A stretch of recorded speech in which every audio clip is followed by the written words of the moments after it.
Geocachomaniacs.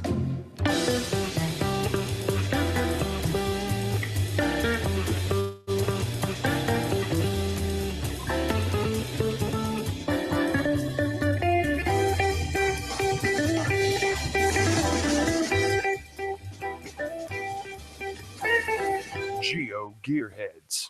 Well, welcome to GeoGearHeads. This is episode 182, and tonight we're going to talk about the 2015 UK Mega Event. So come on down to the corner, get happy in the street. For us, it's a little bit further than the corner to get happy with the UK Mega Event.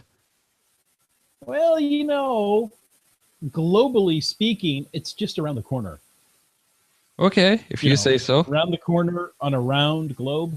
You've been there, right? Okay, got it. I see where you're going with that. I'll give you that one. And unfortunately, we couldn't get connected to our guest for the evening to talk about it, so we're going to have to kind of just go with some of our notes on the UK Mega Event. But I'm sure, before we get into that, everyone's wanting to know who won this week's drawing. Well, Daryl, you know, every week we ask a question. This week, it was a very easy question. What was your first mega event?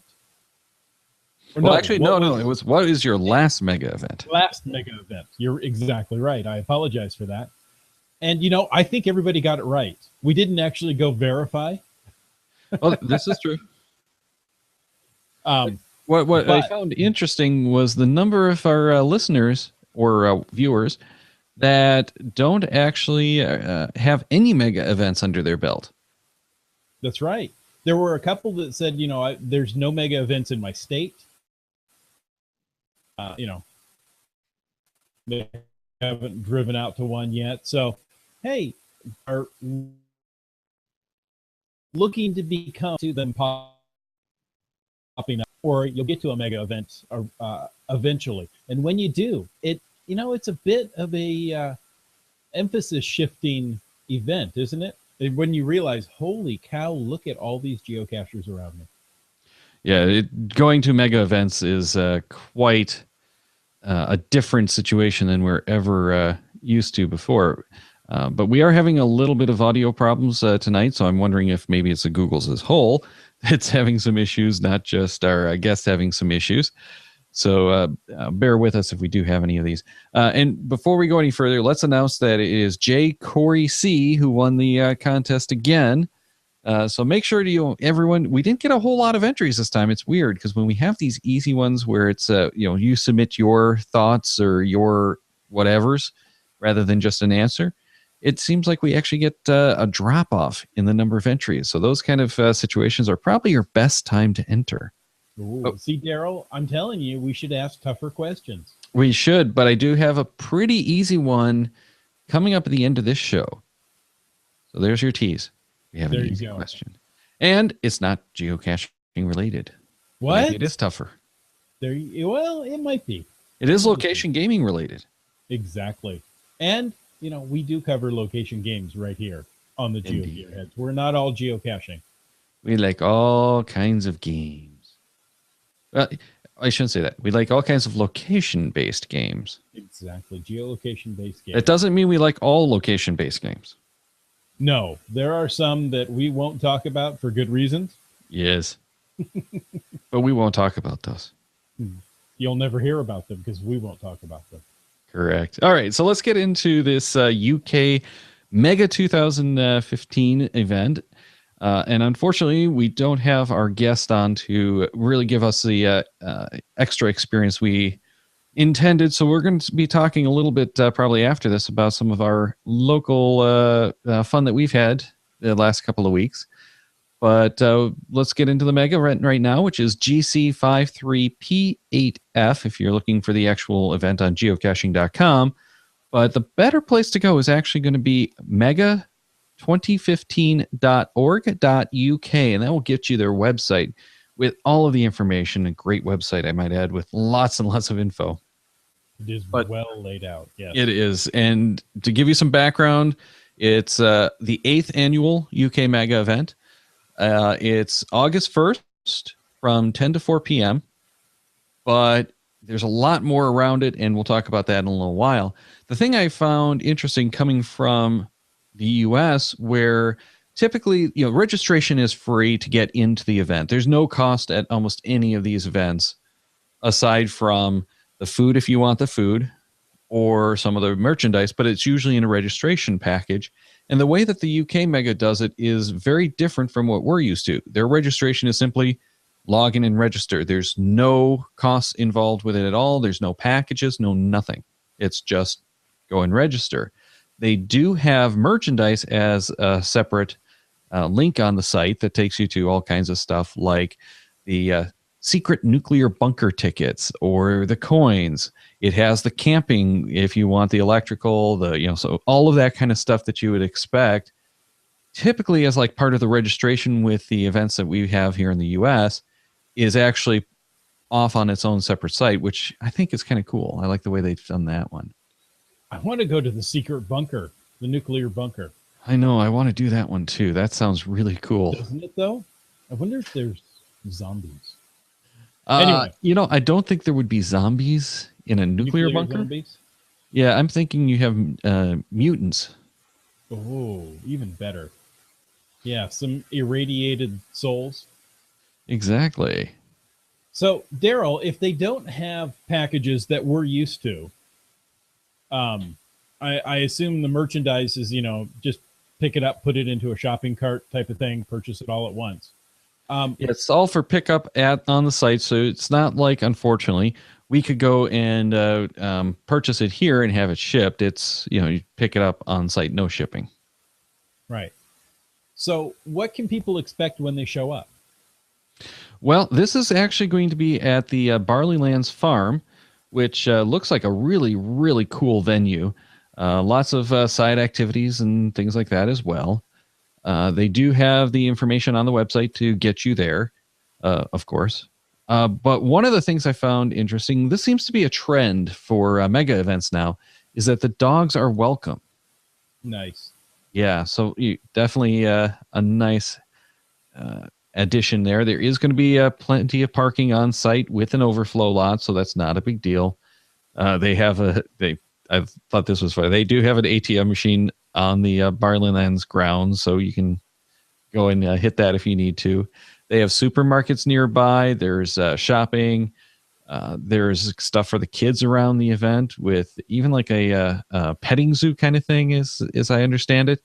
Meet the animals. They have play spaces, indoor and outdoor, all kinds of stuff to do. And there's this cool craft village for those who aren't interested maybe in the event to go check out.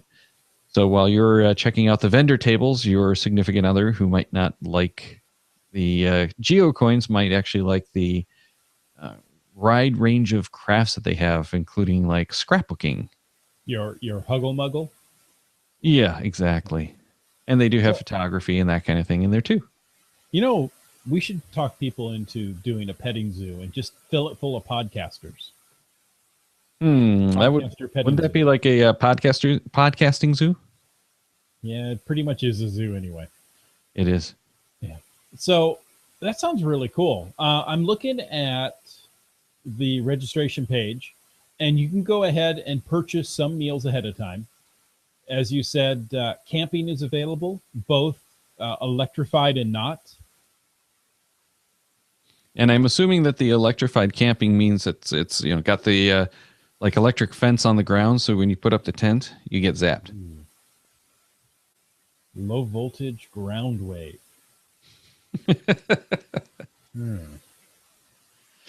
But now, like our megas, or I should say unlike our megas, they do have camping there on site. However, Daryl, we have to point out there's a full week of activities. If you go ahead and buy the camping, that's 6 to 7 days at a campsite. Yeah, and there are a lot of the mega events in the U.S. that have those. However, most of the more popular ones don't. And most of the events here are just a single day with a bunch of side events, and that's actually what this is. Right. But let's see. Yeah, but when you go ahead and buy it on the site, I'm saying it's 7 nights of camping. Right. For cook up. So And at a fairly good rate, too. Yeah. 145 pounds. FYI. But the side events go from Monday the 27th through Monday the 3rd. So you have actually a little more than a week of events all around the mega event. Well, Monday to Monday. So, yeah, you're actually getting 8 days. Do you want to cover some of those right now?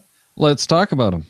Well, Monday, this is nearly a week before. This is the Monday before the Saturday.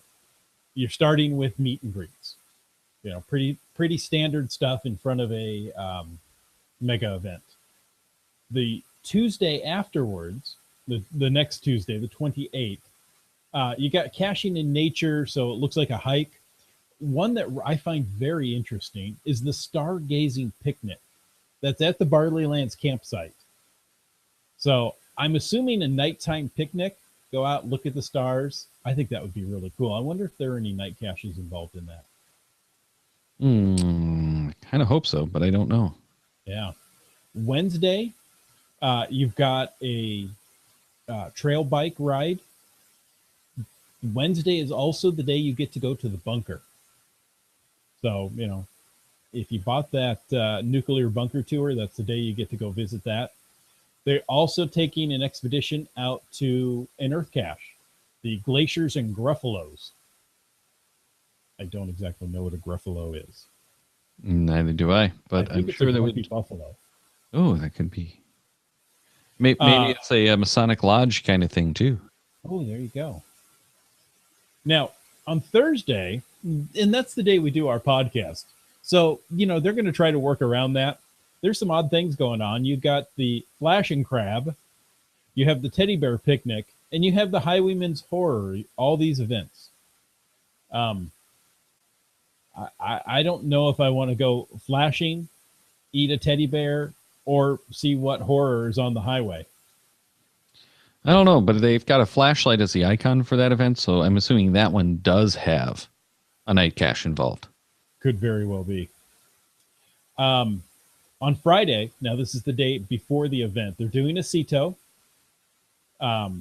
It's MRSA Day. Mercia, depends on how you want to pronounce that. I'm going to go for Mercy. I think Mercy, but it's an odd spelling. MERSEA. So I'm assuming they've got a bucket and a shovel there. It's a beach adventure. And then there's a camping event at the Flitch Trails. Sorry. Now, Saturday, August 1st, this is the reason you came. This is the mega event. And there's an after party. So the mega event goes from 10 a.m. to 4 p.m. And then from 4 p.m. on to the wee hours of the morning is the after party right there at the Barley Lands. Yeah, which is not actually a separate event, so don't get confused thinking there's a extra icon involved for you that day. Oh, good point.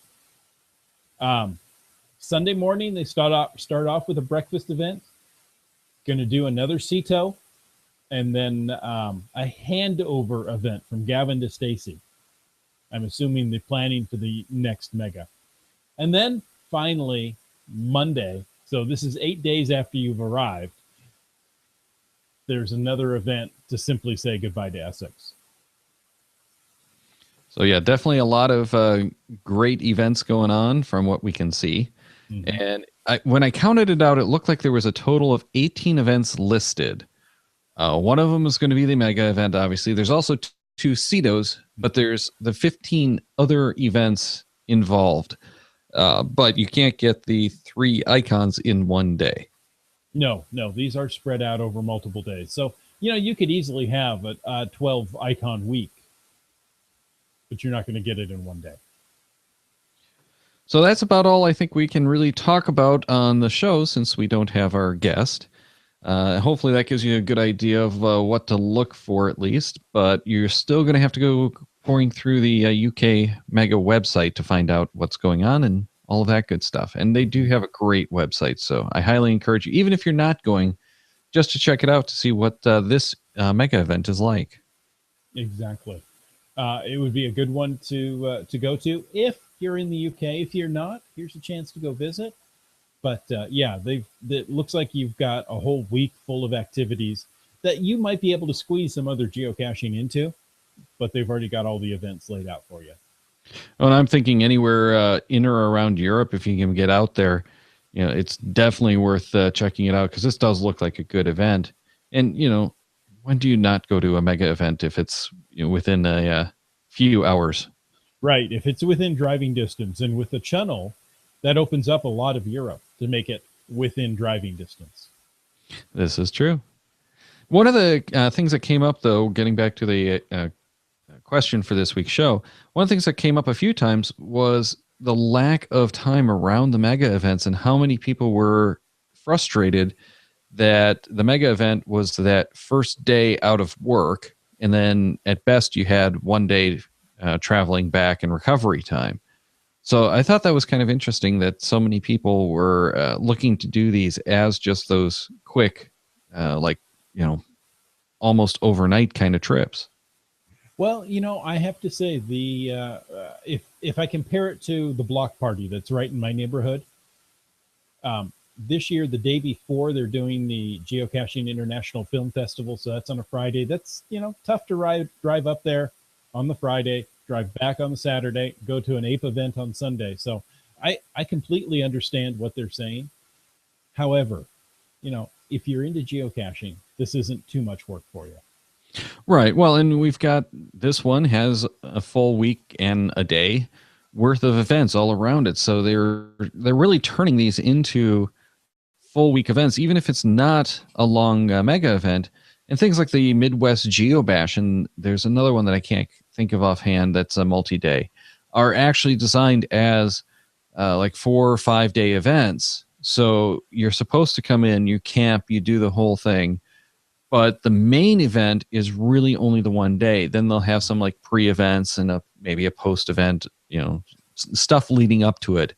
So there are a number of these that do have multiple days where only one day is the prime day. So but are we calling these cachecations?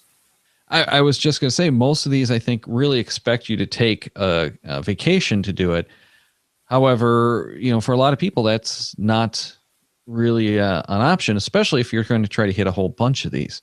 And it's not that tough for some people to hit multiples. You've got things like the West Bend Cache Bash, the Midwest Geo Bash. There's usually like one or two other mega events that are within a day's drive of me. But I really can't afford to take the 3 days it would take to do like the West Bend Cache Bash every year to pull that off. Right. Well, I mean, now we both mentioned that the nuclear bunker tour would be really cool. That is on Wednesday. So, if you're driving into the area and, think I've only got a couple of days, maybe you don't get that in. Maybe you have to schedule that on your own, either a different time or, Friday, Sunday, whatever fits into your schedule. Well, and another question is how many other people attending these are attending an event for the first time and don't even know what to expect. And a lot of these even have geocaching 101s tied to the event to try to get new cachers into the event through these mega events. And many times they're locals who wouldn't have known about it if it weren't for an article in the paper or all of the billboards around, and they just show up and go, hey, what's going on and what can I do? I don't, yeah, this probably isn't the best place to throw a 101. But Daryl, the last Geo Woodstock we went to, I really could see they could have benefited from a geocaching 101 course there. Yeah. Simply because it was the Geo Woodstock was intermingled with the Irish festival, was it? Yeah, I think it was the Irish River Festival. That was not this year's Woodstock, but the last year's Woodstock. But even this year's Woodstock, from what I understand, there were a number of people showing up saying, hey, I really don't know much about caching, but I came out today to check this out because it sounded interesting. And I know that I've had experiences with those kind of people at other mega events where you're just happening to walk around the table, run into someone, and they're like, hey, what's this all about? I don't understand. Exactly. So yeah, having a 101 at a mega event seems a little counterintuitive, yet I think it's a good idea. So Exactly. And, there are a number of these cachers who have just gotten into it. They get the mega event notifications through their emails, from Groundspeak or geocaching.com. They'll find out about it maybe from someone that they happen to run into. Hey, go find this. It used to be, not so much anymore, but it used to be in the local caches. There would be little business cards or stickers or whatever advertising some of the big events, even before they were called mega events. So if you're new going out and finding these caches, you'd find this thing that say, hey, come here on June 1st, or in this case August 1st, and meet other cachers, have fun. It's like, oh, well, I'll have to go do that. And most of the new cachers that I've run into really haven't had any of the mentoring. So something like a 101 class helps them, even though they've been, finding maybe, 50, 60 caches. Even before that, they don't necessarily know all the ins and outs, especially when it comes to things like travel bugs. It's something that a lot of people don't understand. So I think the 101s are a really valuable concept for the mega events. Yeah, and I don't know that doing it a day or two before is a good idea, because I think a lot of people who don't know anything about geocaching are showing up for that first day or that big day with everyone coming, because that's the big day and they want to see what all of the activity is about. And that's when you're going to catch them to say, hey, come on in, sit down, and we'll do a class. exactly, if there's any news coverage, be it newspaper, magazine, or TV, they're going to talk about the big event. They're not going to talk about the little events leading up to it, or even the after events. So that's when you want to host that 101 to grab their interest, because that's when when people are walking by and they go, hey, what's going on over here? There's 1,000 people. I want to go take a look and see what's going on. Yeah. Speaking of mentoring, though, and changing out of the mega events completely, this weekend I took I guess they're like niece-in-law and nephew-in-law. That makes sense. I don't really know. Caching for the first time, and they got really spoiled because I took them to a couple of caches that I knew they were really going to enjoy. Not really representative, but that would give them a good grasp. The first one, and both of these were in Ohio, so you'll appreciate this, in Sylvania, Ohio. The first one was at a historical village, and it's one that's sanctioned by the village, and it's hidden in with the objects on the grounds, and it blends in like it's supposed to be there because, well, it is supposed to be there. So they took a little bit of effort to show them where it was, not much, and it was their first try. They really didn't get the GPSs all that well, and I did start them off with the GPSs rather than smartphone apps. Even though they both had smartphones, I figured it's safer right now to get them out with the GPSRs. Got them routing to it. They couldn't get a good grasp of how that was working, so it's more like a hot, cold kind of thing as they were trying to figure it out. Didn't spend a whole lot of time because we didn't want to get them frustrated, because they're younger. They're preteens, I would call them. Okay. Tweens? The tweens, there you go. That's probably a better term. So, didn't want to get them too annoyed too quickly. And it was a cool place to go. So they're getting that experience of going to a cool place and getting a feel for geocaching. And they just ate that one up. They got really excited. The second one was actually an earth cache. We went to a fossil park where you have to dig for fossils, and you have to find a fossil, take the photo with your GPS, that whole thing. They absolutely loved the digging. They loved hunting for the fossils. They were frustrated because they didn't find it. Are you saying they dug it? They really dug it, yes. Yeah, I can dig it. Now, the catch with these fossil parks like this one was, it's an educational experience in an old quarry. There's a lot of mining that goes on around there, and there's a lot of fossils in that stuff. And they actually populate this old quarry with the fossils. They just take truckloads and dump this dirt in. That was my next question. Is it, preloaded that they're going to find a fossil? Yeah, but the quality of the fossils isn't very good. And it's not guaranteed that you're going to be able to find them. It's just they've populated this with earth that they know has the fossils in it. So you're not going to find a brontosaurus leg bone. No. Lots of brachiopods, I think is what it was. And we actually found some of the coral fossilized this time, which nice. I didn't find last time. Is it digging? Okay, this is Limax. Isn't digging for a fossil illegal for geocaching? And I would probably say yes, except that this is an earth cache, and that's what you're supposed to do at that earth cache site. It's illegal to dig to find a geocache, but as an earth cache, you have to dig to find fossils. Or there you go. Fossils, in stonework, limestone, what have you, in the buildings. As you cut them, you can see the fossils there. But there it would be illegal. It'd probably not good to dig into the rockwork of a building. No, you will get into some serious trouble for doing that. So yeah, they love doing that. Then we took them out for a letterbox, their first letterbox in a cemetery, which was letterbox with steps to follow rather than directions. This was a little bit more than just the landmark kind of thing. This was almost bordering on a puzzle cache. It was okay, here's the story of this ghost that's protecting a treasure in the cemetery. And you're encountering all of these other ghosts as you get to the treasure. And he takes you to these landmark monuments throughout the cemetery and ends up at the cache in a stump. But it was a lot of fun because it's okay. We have to search around and we have to find this. We have to find that.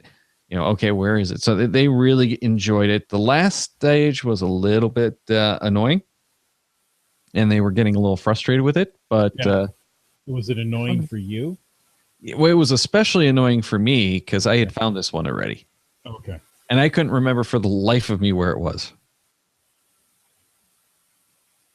And I think I found it like 3 years before. Well, that's far enough. This sounds like it could be a very good Where I Go.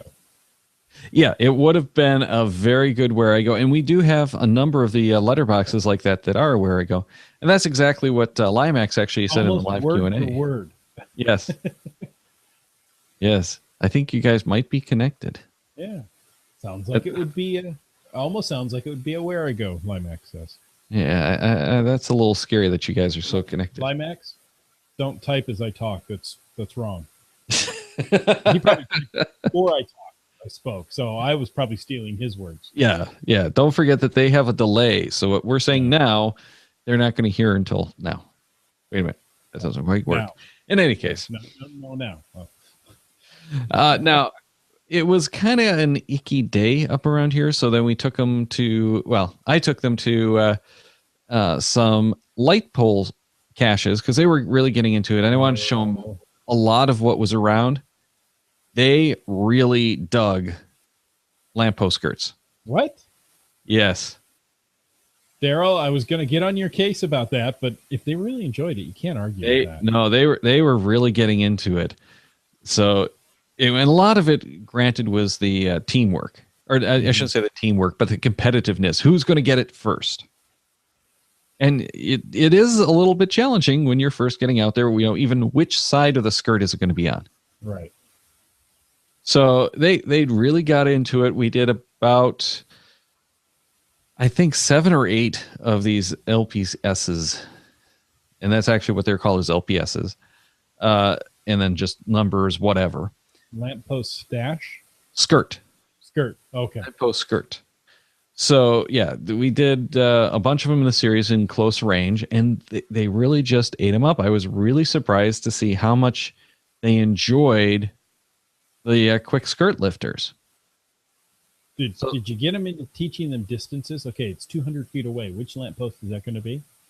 I did get a little bit into that. Okay. And what was even more fun is getting them into some of the parking lots where there's actually multiple skirts within that 30-foot range. Oh, really? Wow. So that got a little bit more challenging. And by this point, they were hooked. they had the apps installed on the phone. They were looking them up. They were telling me, can we go to this one? Can we go to this one? Can we go to this one? Did you begin searching for favorite points? No, we did not get into that, but we started with high favorite point caches.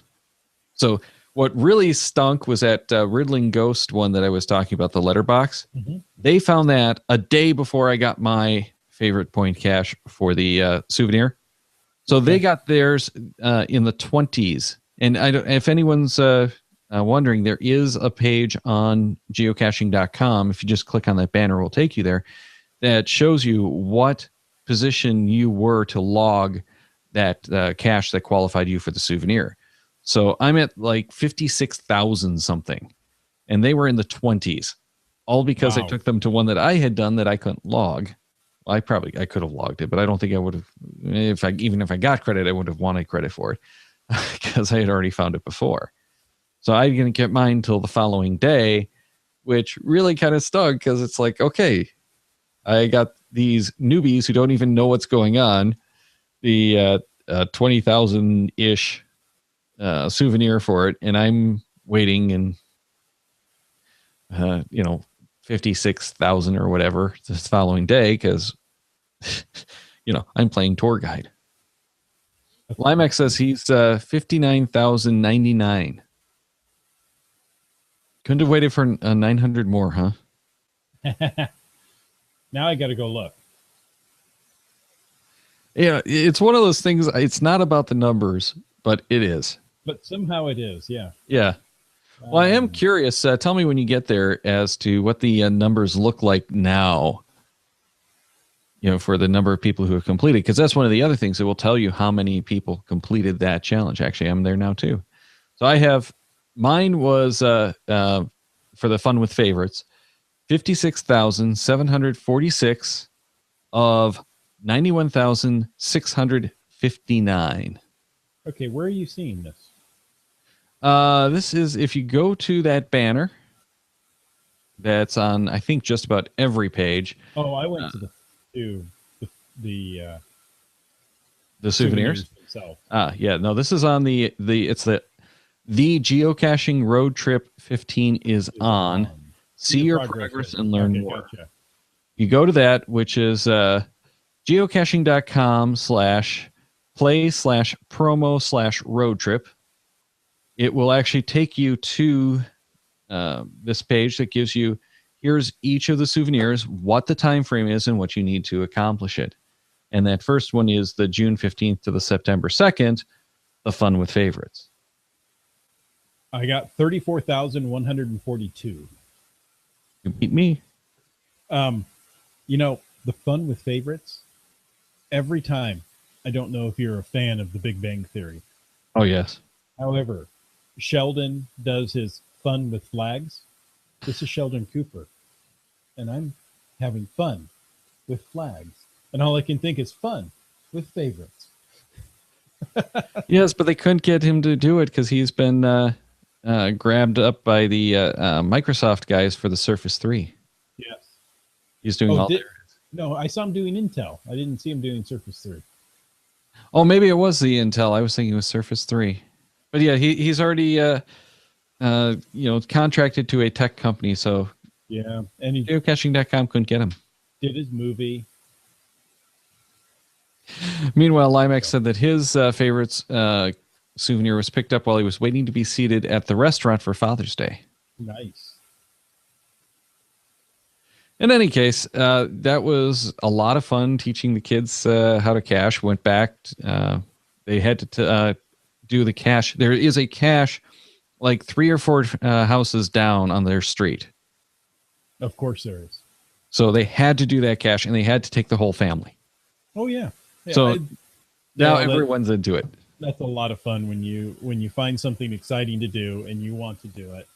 I mean, I remember the excitement when I found my first cache. I'm like, are you kidding? This has been out here the whole time? Well, and this is the signpost right next to the playground kind of situation. Mm-hmm. This has been here for how long? And we just now found it. We probably saw people looking at this and we thought they were crazy. Exactly. So yeah, they really got a kick out of it, and they love those secret location ones, like the skirts, like the signposts, they really are getting into it because it's that whole, this is something that shouldn't be here and no one else knows about. Right. Right. That is exclusivity. That's the word I'm coming up with. There you go. That works. Because, you're one of the few who knows it's here. It's a secret society. Exactly. So now they want to come with us to Midwest GeoBash. They don't know that they can, but they want to. Wow, that's a big change from Yeah. going out and finding a few to, keeping up with Daryl at a mega event. Woo. Yeah, well, it'll be their first time doing the lab caches and checking out the vendor tables and all that kind of thing. So I'll be curious to see what happens with it. It might actually be worth recording. Daryl, I have a silly question, and I almost hesitate asking you. At what point were our lab caches no longer included in your find total? Weren't they at one time? They were. I thought it still was. No, they are not now. Okay, good. Maybe you didn't know that either. No, I don't think I did. I know there was a bunch of controversy over it. Ooh, that was a nicely put word. But yeah, I thought it actually counted. I will have to look. Well, I'm looking at that. Did you guys do anything interesting in the last couple of weeks? Well, in order to get, just because things are nearby, we drove 2 hours to Mount Vernon, Washington. Now, Mount Vernon is known for tulips. They have a tulip festival. I mean, we're talking, Dutch style tulips as far as the eye can see. It's really incredible. And that's what they're known for. However, a geocacher has been recently hired onto the parks department, and he has gotten the mayor involved. And for 2 years now, this is the second year, they are doing a geocoin challenge at parks in Mount Vernon proper. So when you're the landowner and you're hiding the geocache, you can do things that other people cannot do. So we found some really cool geocaches. I don't want to give them away, but they were using park property, like I say, in a way we never would even think about, we can't do that. But since they are the landowners and they're the ones, maintaining the property, it really is sharp and nice and clean. And you look at it and you go, that cache deserves a favorite point. I think I handed out a bunch of favorite points this weekend. That's probably actually another good one, is talk about favorite points, because around here we're much stingier with our favorite points than people in like Chicago are. So it's probably a good discussion is, what constitutes a favorite point and why. Yeah. All right. So I have done the math on mine on geocaching.com, and the lab caches are included on my account. Okay. Now, Carrot Killer says that he thinks they count on geocaching.com, but not on projectgc.com. Geocaching, okay, also not in your stats on geocaching.com, but only in your overall count. Maybe that's what I'm missing, because I look at them and I go, I found a bunch of lab caches, but they're not here. I'm going to my stats. I have found, that count is the same. I'm thinking maybe milestones it doesn't count, which would kind of make sense, because if they're not counting the, or if they are omitting them from milestones, it would be probably because they haven't updated that code to recognize it. Well, and if you look at the cache types you found, lab cache is not there. Oh, yes, it is. Yes, it is. It's at the bottom. It's underneath everything else, because it was the most recent one. Okay, so I found 30 lab caches. How many have I found? As I wait for it to finish loading again. And I guess I have 21. And I guess it wouldn't help with difficulty and terrain. No. And that might be why that is not showing up in some, is because it's not the full cache type. Mm-hmm. Okay, so I apologize. I thought they had been removed. Yeah, no, they're still in there for the counts, but it's like some spots it counts, and some spots it doesn't. So wow, that's confusing. All right, so back to your event with the landowner. So the goal here was to find 10 new geocaches placed in Mount Vernon parks. In each one of these caches were stamped. You stamp your passport, you bring it back, they hand you a coin. So an easy event to go, to go grab 10 caches and get a brand new coin. Nice. Yeah, and I love the events, or I shouldn't say the events, but the caches where you have all of this involvement from the landowners, whether they're actually placing them or whether they're working with the cachers. Mm-hmm. In this case, the landowner the man who maintained the parks is the one who placed the caches. So, okay, back to the lab caches. Limax wanted to know if lab caches have a DT or not, and Carrot Killer says that they are not in the total on the D/T tables because I don't think they have them. Right, they don't fit in that format. Yeah, lab caches, as far as I know, lab caches don't and never have had that difficulty in terrain. And he's asking, so it's a 0-0? I think it's just not existent. I think it's null. I don't think it's 0. I think it's null.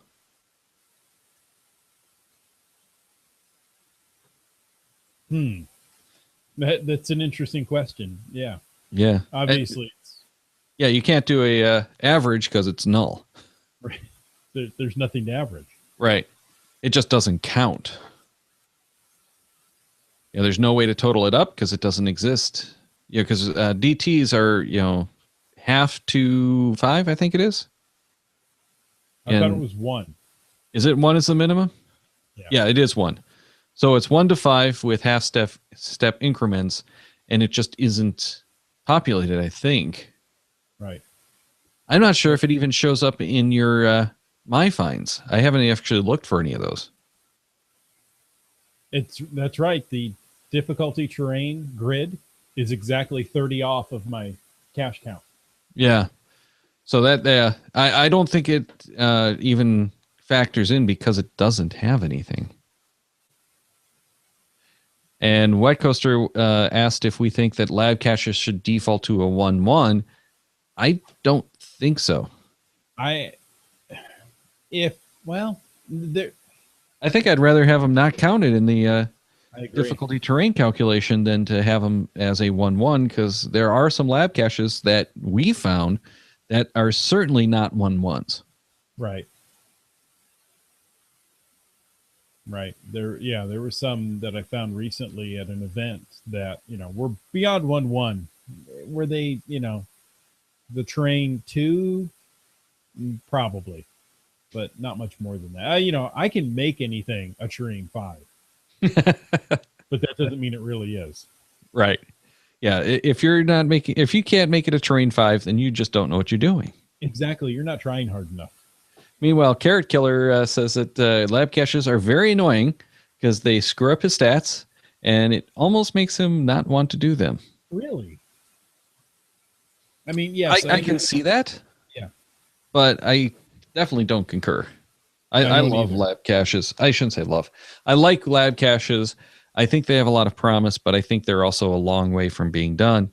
And like the ones that I did at last year's Midwest Geobashing, you can check that out on the videos with the geocaching vlogger, were very, very cool, interactive lab caches. Mm-hmm. Some of them were very difficult. Some I would definitely consider difficulty 4s or 5s. So yeah, there's a lot of variety in the lab caches that I like. And that's one thing I don't know that we've heard for certain that there are going to be lab caches at the Mega 2015 Essex event.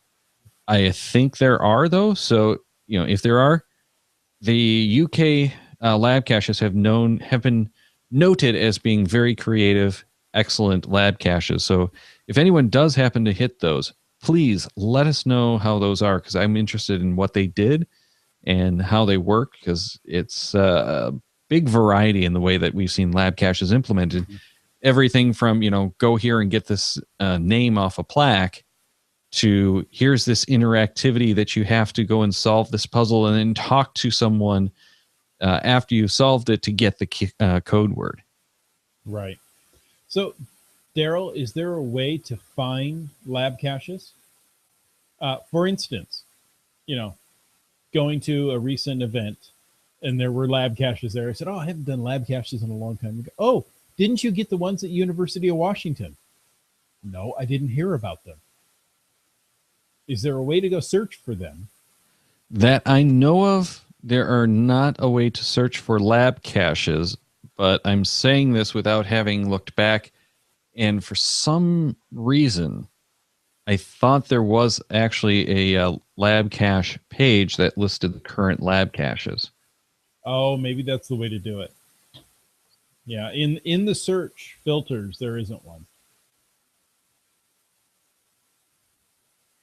No, there's not in the search filters, and I'm not finding the lab cache page quickly. Labs.geocaching.com. And that was the very next thing I was going to try. And yes, there are, so yep. Next weekend at the Tri-Cities 2015 GeoCoin Challenge, there will be lab caches there. So we've got 2 weekends in a row with lab caches, or with, GeoCoin challenges here in the state of Washington. And cool. The DK Mega event does have lab caches. And yes, we can confirm now that there are lab caches available at the UK Mega. Mm-hmm. Let's see if we can get information on it. We shall peek. Oh, no, it just takes us to the page for it. Okay, now that's actually an interesting question. What happens if we click on one of these that's available? Ah, yes, okay. So if it's available, then you will have the login for geocaching.com to do the caches. But if they're not available, it will go to the mega event around which it's positioned. Right. I'm looking at the Museum of Flight Space Flight Academy geocache, which is 5 lab caches that I've completed. So I can, view the award and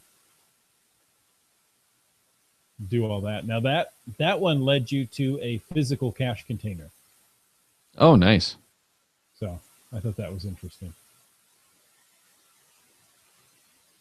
So yeah, there's 1, 2, 3, 4, 5, 6, 7, 8, 9, 10, 11, 12, 13, 14, 15, 16, 17, 18.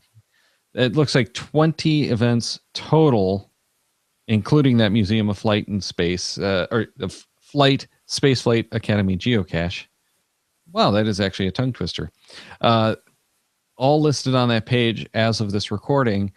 And right now, the only one that's currently active is that Museum of Flight, Space Flight Academy geocache. Mm-hmm. So that one you can do by touring the Museum of Flight and going across the street, and there's more facilities over there. That you need one answer from one side of the street, 4 answers from the other side of the street, and the cache is there as well. Wow. All right. Well, we've turned this into a much longer episode than we planned on for today. So maybe we should actually wrap it up. Well, certainly. Well, Daryl, the easiest way I know how to wrap it up is to talk about the upcoming episodes we have. What do we have? What have you been working on? What have we got scheduled for the next couple of weeks? Oh, I've been working on a ton of episodes. I've only got one show left to book, and then I'm done through mid-October, basically. And I'm thinking we need to talk with Groundspeak about a lab cache show. Okay. Maybe we can do that in one of those. But I've got all kinds of stuff scheduled. A lot of it's coming from all of the feedback we've been getting from you. You'll see a lot of shows coming up in the next several weeks that are topics that you guys have told us that you wanted. So make sure to stay tuned for that. But I've got 5 weeks that I'm going to give you right now. And that starts with next week's show, episode 183. And that's going to be Ingress, a topic that we've had a lot of people ask about. And we've got a great guest for that one. Static J is going to be talking with us. I think he's actually coming to us from Croatia to talk about Ingress. And he's been heading up some ops out there, last I heard. Then on the 9th, we're talking about puzzles once again with both Cully and Jennifer of Team AJK. So get your puzzle questions into us. Email those to us at geogearheads@cachemaniacs.com. The sooner you get us those questions, the better, because they are going to need some time. And remember, no spoilers. They're happy to help. They love giving you tips on new caches. But if you have a cache that's existing that you need some help with, they're not going to solve it for you. They're just going to try to point you in the right direction. Then on the 16th is Hack Spaces. That one I'm really looking forward to because we got 3 great guests coming on the show to talk about it. And a lot of people are wondering what the Hack Spaces are all about. Basically, it's like we'll call them timeshare workshops. How's that sound? That sounds good. Maker spaces, if you know that term. Yeah, makerspace is the old term for it, but that's kind of fallen out of favor now. So they're now called hack spaces. And if you're into like 3D printing and fabrication and that kind of stuff, they've got all kinds of toys to handle that. So it's a good way to get into that without having to buy anything. We'll get into it in the show, but I kind of want to join one of these things. I just don't have the time. Maybe I should stop podcasting. Well, not completely. Not at least until, mid-October. But if I give up the podcasting, I'll have so much more time to go and make things. Right. But then you'll just end up filling that time with geocaching. This is very true. Mm-hmm. Which is not a bad thing either, because I haven't been caching as much as I wanted to. All right, so July 23rd is going to be our next randomized show. That we're going to have a whole bunch of great guys on. We're going to have Scott Burks, we hope. We're going to have Mark of OB Podcast and Michael Miller of Cache and Release is coming back on, we hope. So we've got 3 guys lined up. Hopefully they'll all make it. If not, we're surely going to have a great panel of geocaching podcasters to talk about all kinds of stuff. So any questions that you want to throw in, make sure to get us to those or get us those questions before July 23rd. You can also post them in the live Q&A during the show if you want to do that. But get us those questions because it's a randomized show. Lots and lots of time to talk about all kinds of stuff. Now, a lot of people are going to be really excited about 187, and this is the first time most of you are going to hear. WV Tim is going to be back on to talk again about gadget caches. It's been a couple of years now since we've talked with him, so I think we're ready to get some new ideas about building some new exciting gadget caches. I like it. Now, at the beginning of the show, you heard us give away a prize to J. Corey C. Now it's your turn. Get your email ready. Put the subject line question 183. Address that to GeoGearHeads@cachemaniacs.com. Include your geocaching.com screen name in the body. And also in the body, we need the correct answer to the company who publishes the Ingress game for Android and iOS. If you get that right and send it to GeoGearHeads@cachemaniacs.com by 6 p.m. Pacific on July 1st, you can win a prize from coinsandpins.com. Check the Cache Maniacs website at cachemaniacs.com for more on the GeoGearHeads, including show notes for this and all of our episodes. We love hearing from our listeners, so leave us feedback by calling 206-350-3647, by emailing geogearheads@cachemaniacs.com, or through social media. Your support helps keep the Cache Maniacs shows coming. Please consider becoming a patron through the link in our show notes or on our website to support the Cache Maniacs shows. GeoGearHeads is produced by Chris Suffenauer and Daryl Weinberg. This show is copyright 2015 by Daryl Weinberg. All rights reserved.